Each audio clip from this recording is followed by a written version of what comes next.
Bueno, muy buenas tardes.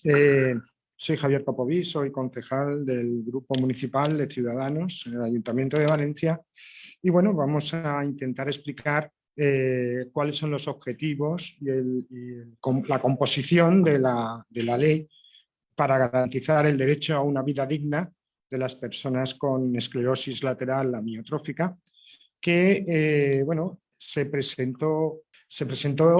concretamente el 3 de diciembre del 2021, se hizo su registro en el Congreso de los Diputados y en marzo del 2022 fue aprobada por unanimidad, esto es un elemento muy importante, su toma en consideración e inicio de la tramitación legislativa. Lo que vamos a intentar es, por un lado, explicar la ley con sus objetivos, sus 6 objetivos principales. Después haremos un breve repaso del articulado de esta ley, de esta proposición de ley. Luego os explicaré en qué situación se encuentra de la tramitación parlamentaria actualmente.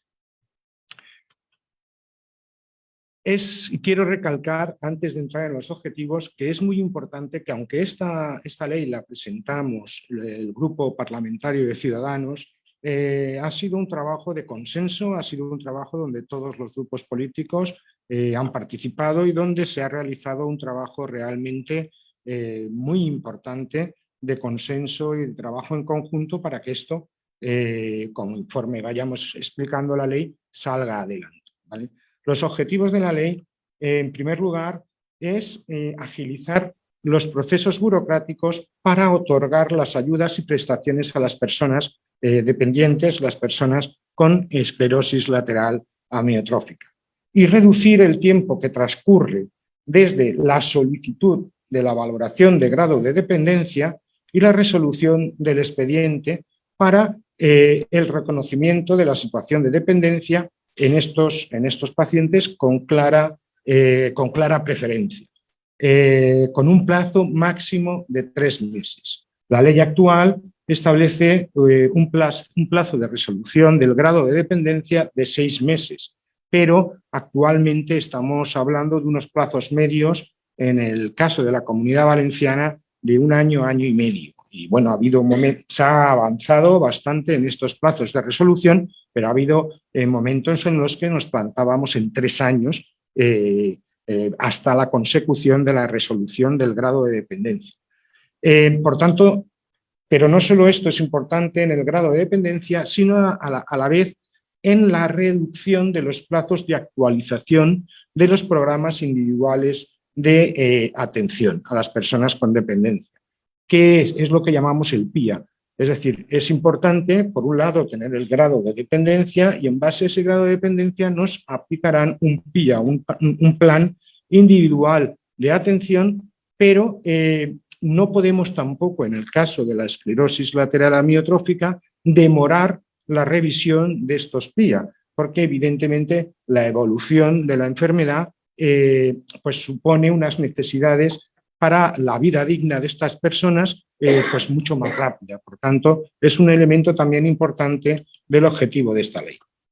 El segundo objetivo es otro de los procesos burocráticos que muchas veces nos encontramos con el tema del grado de discapacidad. La ley establece el reconocer de manera inmediata, una vez una persona es diagnosticada con la ELA, en la aplicación de un grado de discapacidad, insisto, de manera automática, inmediata, del 33%. También os comento que, luego lo explicaré, pero que la intención es que se llegue a una aplicación inmediata del 66% de grado de discapacidad, independientemente del estadio de evolución de la enfermedad. Es decir, solo se aplicaría de manera inmediata en el momento del diagnóstico de la patología. Otro de los objetivos, el tercero, es la atención preferente en los servicios multidisciplinares con los recursos especializados para tratar las necesidades de los pacientes con ELA, que es una de las cosas que nuestra compañera nos ha comentado, que a veces no es como debería de ser. También se regulan, y esto es muy importante, las instrucciones previas sobre sus tratamientos de salud y cuidados, así como sobre el destino de su cuerpo u órganos una vez fallezca, garantizando su cumplimiento por parte de las administraciones sanitarias siempre que no contravenga evidentemente el ordenamiento jurídico. Cuarto objetivo es la inclusión de los servicios suplementarios, que también ha comentado nuestra compañera, como el transporte y el alojamiento de este tipo de pacientes y sus responsables de cuidado cuando tengan que desplazarse de una a otra provincia para acceder a tratamientos, y la garantía de acceso a servicios de fisioterapia a domicilio y de atención especializada durante las 24 horas. Otro de los elementos que se está trabajando en este momento en la comisión, luego os explicaré porque vamos un poco, es precisamente que no solo se tenga en cuenta estos gastos de desplazamiento y alojamiento cuando se va de una provincia a otra, sino incluso entre ciudades distintas al punto de residencia del paciente. Por ejemplo, una persona que tenga que desplazarse, por ejemplo, de Játiva a Valencia, que tenga tanto el desplazamiento como el alojamiento cubierto. El quinto objetivo es obtener la consideración de consumidor vulnerable de energía eléctrica al tener diagnosticado la esclerosis lateral amiotrófica y necesitar de ventilación mecánica tanto invasiva como no invasiva. Y el sexto objetivo es impulsar una evaluación del impacto de la estrategia de enfermedades neurodegenerativas del Sistema Nacional de Salud, que fue aprobada por el Consejo Interterritorial del Sistema Nacional de Salud el 13 de abril del 2016. Se persigue asimismo con esta ley fomentar la investigación de estas y otras enfermedades neurodegenerativas. Es importante porque cuando nosotros presentamos esta primera proposición de ley, es importante,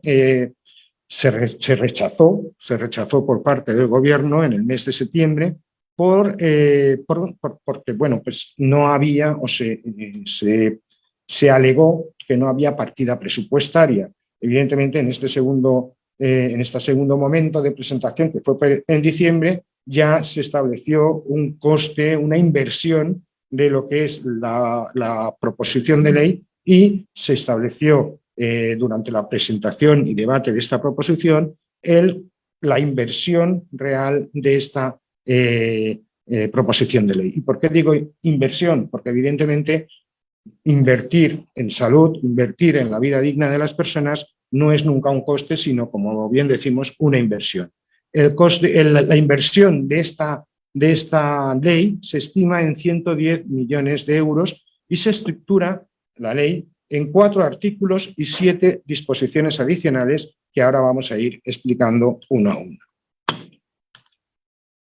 El artículo primero modifica el Real Decreto Legislativo 1/2013, por el que se aprueba el texto refundido de la Ley General de los Derechos de las Personas con Discapacidad y su inclusión social, para agilizar el reconocimiento de la condición de persona con discapacidad a las personas con esclerosis lateral amiotrófica en el momento del diagnóstico. Según este texto, serán consideradas a efectos de ley personas con discapacidad con un grado igual al 33% aquellas a las que se les diagnostique esclerosis lateral amiotrófica, desde el mismo momento de la comunicación del diagnóstico y con independencia del estadio de desarrollo de la enfermedad. Insisto, la idea es que una vez salga de la Comisión de Salud y Consumo, no sea un 33%, sino un 66%. ¿El porqué de esta diferencia? Pues porque evidentemente las medidas de acción positiva que se hacen o se dan a las personas con una discapacidad del 66% son muy superiores a las personas que tenemos, por ejemplo, una discapacidad del 33%. Y es de ley el que esto se rectifique y evidentemente se pasa al 66%. Es una de las de los pasos que se está trabajando, insisto, en la Comisión en este momento de Salud y Consumo. El artículo segundo modifica la Ley 39/2006 de promoción de la autonomía personal y atención a las personas en situación de dependencia, el llamado sistema de la dependencia, el SAD, ¿vale? Determinando la atención preferente de las personas con esclerosis lateral amiotrófica. Las personas en situación de gran dependencia a las que les haya sido diagnosticada esta enfermedad serán atendidas de manera preferente por los servicios multidisciplinares que cuenten con los recursos técnicos y humanos especializados para el tratamiento adecuado a las necesidades provocadas por la enfermedad. Eso sería el artículo 2. El artículo tercero modifica la Ley 41/2002, que es la reguladora de la autonomía del paciente y de derechos y obligaciones en materia de información y documentación clínica para garantizar la autonomía y el respeto de su voluntad durante todo el tratamiento médico. El artículo 4 modifica el Real Decreto 897/2017, por el que se regula la figura del consumidor vulnerable, el bono social y otras medidas de protección para los consumidores domésticos de energía eléctrica, para hacer beneficiarios del bono social eléctrico a las personas con esclerosis lateral amiotrófica que necesitan de ventilación mecánica invasiva o no invasiva, para su supervivencia en la medida en que el consumo de electricidad que es necesario para mantenerlos es sumamente elevado para sus familias. Lo que se pretende precisamente con este artículo es que en el momento una persona sea diagnosticada de ELA, simplemente comunicándolo a las empresas suministradoras de energía, tengan acceso directo a lo que llamamos el bono social o bono eléctrico para su consumo, con lo cual, digamos, su factura eléctrica va a ser muchísimo más reducida que el de una persona o una familia que no tenga este tipo de patologías. Además, de manera inmediata, es decir, va a ser por ley. La disposición adicional primera, que establece, ya hemos visto los 4 artículos base de la ley y después vamos a ver las distintas disposiciones adicionales. Concretamente, la disposición adicional primera, hablamos del procedimiento preferente para el reconocimiento de la situación de dependencia, que ya lo hemos comentado anteriormente, se pasaría a un plazo máximo de 3 meses. La disposición adicional segunda, que es la reducción de los plazos para la actualización del programa de atención individual, que es uno de los elementos más importantes para ajustarse realmente a las necesidades de la persona con esclerosis lateral amiotrófica. La revisión de estos del PIA se haría o bien a instancia del interesado o de sus representantes legales en el plazo máximo de 2 meses desde la presentación de la solicitud. Se haría también de oficio en la manera que se determine y prevea cada comunidad autónoma y con motivo del cambio de residencia a otra comunidad autónoma. Hay una serie de problemas burocráticos que muchas veces sufren todas las personas dependientes cuando se trasladan de una comunidad autónoma a otra para respetarles los diferentes PIA y las prestaciones del sistema de dependencia que tienen. Esto parece un tanto extraño, pero simplemente desplazarse, pues no sé, de Requena a cualquier otra aldea o pueblo de Cuenca o de cercano, o sea que estamos hablando a lo mejor escasamente de 10, 5, 15 kilómetros, supone un cambio total en esas prestaciones que ya tiene asumidas en la comunidad donde se encontraba. Con esta ley, con esta disposición, lo que pretendemos precisamente es que esto se revise independientemente de la comunidad donde esté por ese cambio de residencia, aunque sea temporal, ¿vale? Disposición adicional tercera, garantía de acceso a las prestaciones sanitarias necesarias para garantizar la calidad de las personas con esclerosis lateral amiotrófica, sus familiares y sus cuidadores. El Gobierno de España en el plazo máximo de 6 meses desde la entrada en vigor de esta ley, incluirá dentro de la cartera de servicios suplementarios el transporte y el alojamiento de las personas con esclerosis lateral amiotrófica y sus familiares y o profesionales responsables de su cuidado cuando tengan que desplazarse a una provincia distinta de la residencia para acceder a tratamientos en centros, servicios y unidades de referencia del Sistema Nacional de Salud. La idea, insisto, es que salga de la comisión con estos gastos, no solo de traslado de una provincia a otra, sino de una ciudad de residencia a otra. La disposición adicional cuarta pretende la actualización del catálogo de servicios de promoción de la autonomía personal y de la atención a la dependencia para adaptarlo a las necesidades de las personas con esclerosis lateral amiotrófica. Aquí están los lectores oculares, una serie de elementos que en el momento actual no están dentro de ese sistema del catálogo de prestaciones del sistema de la dependencia. Lo que se pretende es modificar este catálogo de manera, digamos, a los 6 meses, según se compromete en esta ley, el Gobierno de España, en el plazo máximo de 6 meses, desde la entrada en vigor de la ley, actualizará el Real Decreto por el que se regulan las prestaciones del sistema para la autonomía y atención a la dependencia, con la finalidad de adaptar los servicios previstos en el catálogo a las necesidades específicas de las personas con esclerosis lateral amiotrófica. En particular, garantizará el acceso al servicio de la fisioterapia a domicilio y atención domiciliaria especializada 24 horas a las personas con él, que sean grandes dependientes dentro del servicio de ayuda a domicilio. La disposición adicional quinta, el Gobierno de España, en el plazo máximo de 6 meses desde la entrada en vigor de esta ley, impulsará una evaluación del impacto de la estrategia en enfermedades neurodegenerativas del Sistema Nacional de Salud. Y la disposición adicional sexta es, creo que también muy importante, creo que también ella va a estar de acuerdo con esta disposición, que es la formación específica para los profesionales del sistema de dependencia sobre los cuidados de las personas con esclerosis lateral amiotrófica. El Gobierno de España se comprometerá a los 6 meses, con un plazo máximo de 6 meses desde la entrada en vigor de esta ley, a elevar una propuesta a la Conferencia Sectorial de Asuntos Sociales para incluir formación específica en los cursos para los cuidadores profesionales que trabajan en el sistema de dependencia para dotarlos de las herramientas necesarias para atender a las personas con esclerosis lateral amiotrófica.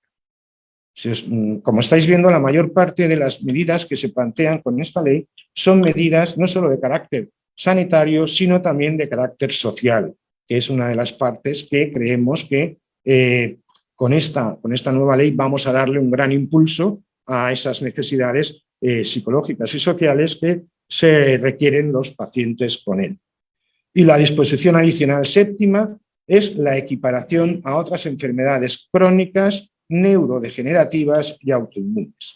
El Gobierno de España, mediante Real Decreto, podrá disponer la aplicación de las disposiciones en esta ley a personas que padezcan inmovilidad absoluta, sean electrodependientes, con ventilación no inclusiva o invasiva, gastrectomizados o que padezcan otras enfermedades crónicas, neurodegenerativas y autoinmunes, en sus mismos términos y a sus mismos efectos, sin prejuicio de las particularidades. Esto es un pequeño, muy breve, porque la ley pues las cuestiones legislativas y jurídicas son complicadas, pero es un resumen muy claro de lo que se pretende con la ley ELA. ¿Cuál es la situación actual de esta proposición de ley? Como sabéis, se aprobó en marzo del 2022 la puesta en trámite, la aceptación de esta proposición y su puesta en trámite legislativo por unanimidad. Y la situación actual, según el punto 5 del artículo 126 del reglamento del Congreso, una vez aprobada por parte de la consideración de la proposición, la toma en consideración de la proposición de ley, pasa a la comisión competente. En este caso concreto, esta proposición de ley ha pasado a la Comisión de Salud y Consumo, que es donde se está en este momento tramitando. En este momento vamos a hacer una pequeña historia. La proposición de ley se toma en consideración en marzo de 2022, aunque es presentada en noviembre del 2021 y en este momento está en la Comisión de Sanidad y Consumo a la espera del trabajo de esas enmiendas para mejorarlo. Esto es muy importante. Sabéis que todas las comisiones de trabajo del Congreso de los Diputados son comisiones que lo que se pretende es que una vez se ha puesto una toma en consideración de una proposición de ley, siempre se pretende mejorarla para darle más importancia y, por tanto, darle una aplicación más correcta en las necesidades de las personas. En este caso concreto, estamos hablando de que, en principio, hasta el 22 del 6 del 2022, es decir, mañana, esta ley debe de haber pasado todos los trámites de enmiendas en la Comisión de Salud y Consumo. A partir de el artículo 116, de los secretarios se al Congreso para seguir con la tramitación legislativa correspondiente. Ahora, ¿qué es lo que llamamos deliberación en el Pleno? Se trae la ley con las enmiendas adecuadas y decididas en la Comisión de Salud y Consumo, se presentará de nuevo en el Congreso y ahí lo lógico es que, dado que la comisión, que está formada por representantes de los distintos grupos parlamentarios, conforman esa comisión, entonces lo lógico es si ellos han aprobado unas enmiendas o unas modificaciones a esta proposición de ley, pasa de nuevo al Congreso y el trámite normal, aunque aquí en el articulado veis que es un poco más enrevesado, el trámite normal sería que hubiese un pequeño debate en el Congreso y se aprobase otra vez por unanimidad, dado que ya hay un antecedente de unanimidad, se aprobase por unanimidad esta nueva proposición de ley, que ya pasaría a ser proyecto de ley. Ya no sería proposición, sino que sería proyecto de ley. Y este proyecto de ley aprobado, según el artículo 120, se remitirá en breve, calculemos aproximadamente pues, unas 2 o 3 semanas, se remitirá al Senado. ¿Vale? En el Senado, el presidente, en el Senado se plantea un nuevo debate y tiene como máximo 2 meses para tramitar el proyecto de ley. Durante estos 2 meses pueden ocurrir 3 cosas. Vamos a contemplarlas todas, pero os explicaré cuál es la que se espera que ocurra, porque es lo lógico. La primera, aprobar el texto en los mismos términos en los que ha sido remitido desde el Congreso. Es decir, en el Congreso se ha establecido un proyecto de ley con unas enmiendas adecuadas, aprobadas por unanimidad y se pasa al Senado. Lo lógico es que el Senado, donde, vuelvo a insistir, están los mismos grupos parlamentarios que habían en el Congreso, que hay en el Congreso, se apruebe esta ley por unanimidad, tal como viene del Congreso y se dé paso al siguiente paso del trámite. Puede ocurrir también que se introduzcan enmiendas a este proyecto de ley, con lo cual, pues habría que volverlas a pasar al Congreso para que las acepte o las rechace. Pero en este caso, insisto, lo lógico es que ya se apruebe el proyecto de ley tal como viene desde el Congreso al existir esa unanimidad. Y por último, el tercer caso, que ya os adelanto que no va a ser así, es la posibilidad de interponer un veto por parte del Senado, con lo cual volvería otra vez al Congreso, a la Comisión, etcétera, etcétera. Pero no va a ser el caso. Lo lógico es que, en principio, y siguiendo digamos, la valoración que tenemos en este momento es que pase en poco tiempo, en aproximadamente un par de semanas o 3, al Senado, perdón, después de la aprobación de nuevo en el Congreso, pase al Senado y en el Senado se apruebe tal como viene del Congreso. Por lo tanto, estaríamos hablando en este proceso, en este momento, de aproximadamente unos 5 meses hasta que sea aprobada definitivamente por el Congreso, puesto que después de haber sido aprobada en el Senado, vuelve de nuevo al Congreso para su aprobación definitiva, con lo cual ya debe de ser simplemente sancionada por el Rey y promulgada en el Boletín Oficial del Estado. Y a partir de ese momento la ley entra en vigor. Es un proceso legislativo, es un proceso que, bueno, pues yo calculo, según nuestras cuentas, que posiblemente para octubre ya tengamos, octubre-noviembre, tengamos ya la ley en vigor. Esto es importante porque a partir de ese momento, muchas de las ya al estar en vigor, todo lo que son los artículos de aplicación de las preferentes, de la atención preferente, tanto en el sistema de dependencia como en los PIA, como en el sistema de la valoración de las personas con discapacidad, como en todos los demás sistemas, y siempre y cuando haya evidentemente presupuesto y se aplique, que sí que lo hay, porque os digo que la partida presupuestaria está contemplada en los presupuestos del 2000, se va a contemplar en los presupuestos del 2023 y por tanto ahora falta que esa partida presupuestaria llegue a los distintos servicios, porque incide evidentemente en los servicios de salud y servicios psicológicos, servicios sociales, etcétera, etcétera, y se ponga en marcha. Pero ya es un primer paso donde, y esto es importante, una vez esté en vigor, si no se cumple, es denunciable. Es decir, se incumple la ley. Una cosa es que en este momento no se incumpla de justicia las necesidades, pero otra cosa es que se incumpla la ley. Entonces ahí sí que se podrá, bueno, pues actuar de alguna manera en las reclamaciones, etc.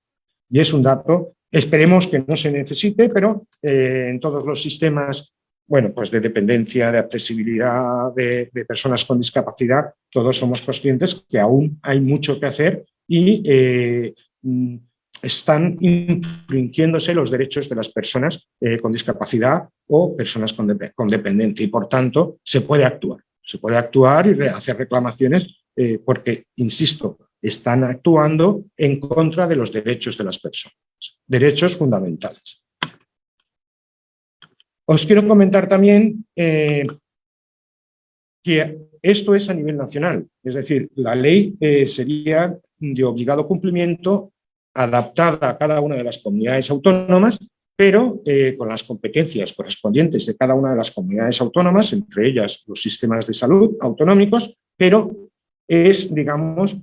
la ley a nivel nacional y, por tanto, todas el resto de leyes, tanto autonómicas como ordenanzas municipales, tienen que estar sometidas a esta ley, digamos, madre, por así decirlo, o ley estatal. Os anuncio también que en colaboración con Adela, con José Jiménez y con Bárbara, hemos planteado una moción al Ayuntamiento de Valencia que hemos consensuado ya y estamos en trabajo de consenso con los grupos municipales de gobierno, concretamente el Partido Socialista Obrero Español y Compromís, para intentar trasladar estas medidas de acción positiva que se están aplicando o se van a aplicar con esta ley de la ELA a las ordenanzas municipales, sobre todo a los servicios sociales. Las propuestas que hemos consensuado y que en principio han tenido muy buena aceptación por parte de la Concejalía de Salud, estamos a la espera de una reunión con la Concejalía de Servicios Sociales,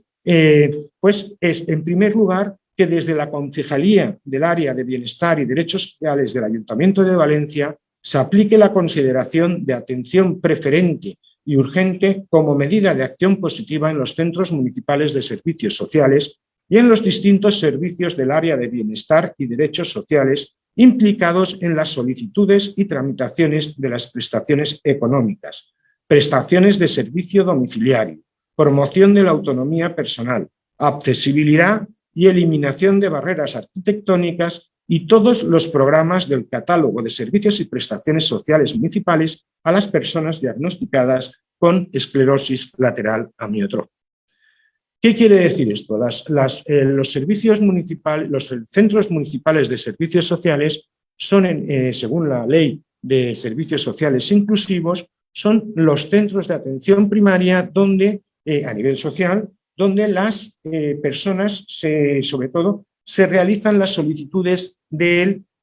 introducción al sistema de dependencia, es decir, de valoración del grado de dependencia, se realiza a través de los centros municipales de servicios sociales, aunque las resoluciones las toman desde la Consellería de Igualdad y Políticas Inclusivas. Es decir, una persona debe ir a un centro municipal de servicios sociales a solicitar la valoración de dependencia. Claro, si esta atención preferente no es clara en estos centros municipales de servicios sociales, podemos encontrarnos con retrasos de 2 o 3 meses para la cita previa, para la valoración del estudio de campo, la valoración social, etcétera, etcétera. Son una serie de trámites que establece la ley, pero que si no hay una atención preferente y urgente se pueden demorar en el tiempo, además de la posterior valoración por parte de la Consellería de Políticas Inclusivas y la resolución definitiva. Esto es lo que en este momento hace que muchas veces sea imposible, no por parte de los técnicos, sino por el mismo proceso burocrático, el que no se llegue a los 6 meses de la resolución según la ley, sino que se sobrepasen esos 6 meses, incluso año y medio en algunos casos, de valoración. Eso por un lado, pero además hay una serie de prestaciones municipales que los centros municipales me refiero que son de competencia municipal, como son servicios de ayuda a domicilio, como son prestaciones económicas individualizadas para elementos ortopotésicos o de fomento de la autonomía personal, que están dentro de lo que llamamos PEIs, prestaciones económicas individualizadas, que son de competencia municipal y que lo que pretendemos con esta moción es precisamente que esas prestaciones sean rápidas, sean urgentes y preferentes. Asimismo, el sistema de ayuda a domicilio, el sistema de teleasistencia, muchas veces tenéis que saber que hay este tipo de, concretamente el sistema de ayuda a domicilio, lo que llamamos el SAT, lo que llamamos la teleasistencia, incluso el programa Menchar a Casa, son prestaciones que se dan a nivel municipal, aunque se hayan solicitado en el PIA. Es decir, cuando nos dan el grado de dependencia, nosotros solicitamos unas prestaciones, lo que llamamos un PIA, que luego es aprobado o no aprobado en función de lo que se decide y el grado de dependencia. Pero durante ese periodo, hasta que llega la aprobación definitiva del PIA, desde los servicios municipales se puede solicitar ese servicio de ayuda a domicilio, se puede solicitar esas prestaciones económicas individualizadas, se pueden solicitar el Menchar a Casa, si creéis, si se establece que es oportuno, o la teleasistencia, y lo concede el servicio municipal, es decir, lo concede el ayuntamiento con sus contratas. ¿Y qué pasa luego si me dan el PIA cuando ya me conceden la resolución de dependencia y me conceden el PIA? No pasa absolutamente nada, sino que el ayuntamiento pasa ese servicio a depender directamente de Consellería. Es decir, ni lo quitan, simplemente deja de pagar el ayuntamiento para pagar la Consellería. Admite esa inversión la Consellería y no el ayuntamiento.